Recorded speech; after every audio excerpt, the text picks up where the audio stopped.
মানব জীবনে কবর সবচেয়ে কঠিন জায়গা। কবরে যে প্রশ্ন করা হবে সে সম্পর্কে আমরা প্রায় সবাই অবগত রয়েছি। কিন্তু কিয়ামতের দিন আল্লাহ সুবহানাহু ওয়া তাআলা 4টি প্রশ্ন করবেন আদম সন্তানকে, এবং যে 4টি প্রশ্নের উত্তর দেওয়ার আগ অবধি আদম সন্তান তার পাও সরাতে পারবে না।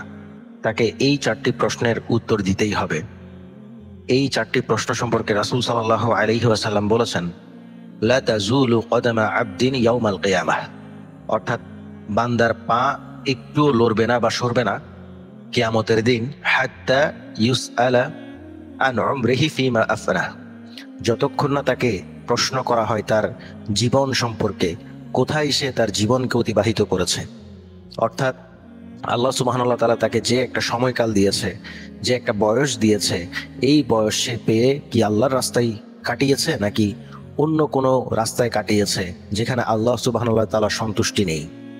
এবং তাকে প্রশ্ন করা হবে ওয়া আন ইলমিহি ফিমা ফাআলা, তাকে যে জ্ঞান আল্লাহ সুবহানাহু ওয়া তাআলা দিয়েছেন জ্ঞান অনুসারে আমল করেছে কিনা। ইলম এটা আল্লাহ সুবহানাহু ওয়া তাআলার একটা নিয়ামত। যে ইলম আল্লাহ সুবহানাহু ওয়া তাআলা তাকে দিয়েছেন সেই ইলম সম্পর্কে কিয়ামতের দিন তাকে জিজ্ঞাসা করা হবে সে কি সেই জ্ঞান অনুযায়ী আমল করেছে কিনা। এরপর তাকে জিজ্ঞাসা করা হবে ওয়া আন মালিহি মিন আইনা ইকতাসাবাহ, তাকে যে সম্পদ আল্লাহ সুবহানাহু ওয়া তাআলা দিয়েছেন সেই সম্পদ সে কোথা থেকে উপার্জন করেছে, সে হালাল হারাম মেনটেন করেছে কিনা, সে কি হারামের পিছে ছুটেছে কিনা, সে কি হালাল ইনকাম করেছে কিনা, এই সম্পর্কে তাকে প্রশ্ন করা হবে কিয়ামতের দিন। এবং তাকে আরো প্রশ্ন করা হবে ওয়াফিমা আনফাকা, কোথায় সে এই সম্পদ ব্যয় করেছে।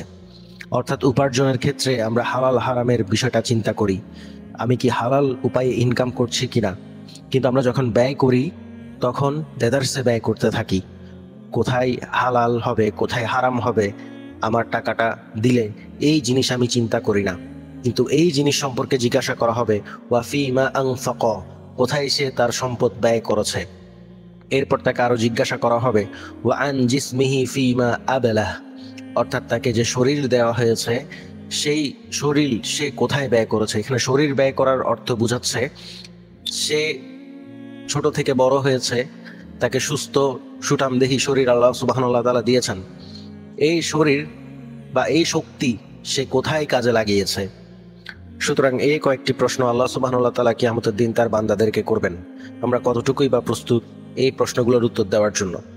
আমরা কি আমাদের জীবনকে আল্লাহ সুবহানাহু ওয়া তাআলার পথে ব্যয় করছি?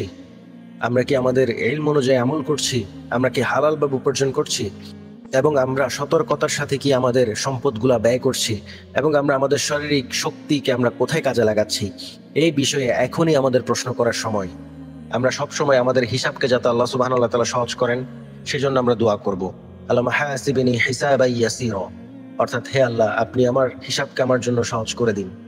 আল্লাহুম্মা হাসিবনি হিসাবান ইয়াসীরা, হে আল্লাহ আপনি হিসাবকে আমার জন্য সহজ করে দিন। এই দোয়াটা আমরা প্রায় সময় করব। আল্লাহ সুবহানাহু ওয়া তাআলা আমাদের জন্য কিয়ামতের মাঠকে আমাদের জন্য সহজ করে দিক।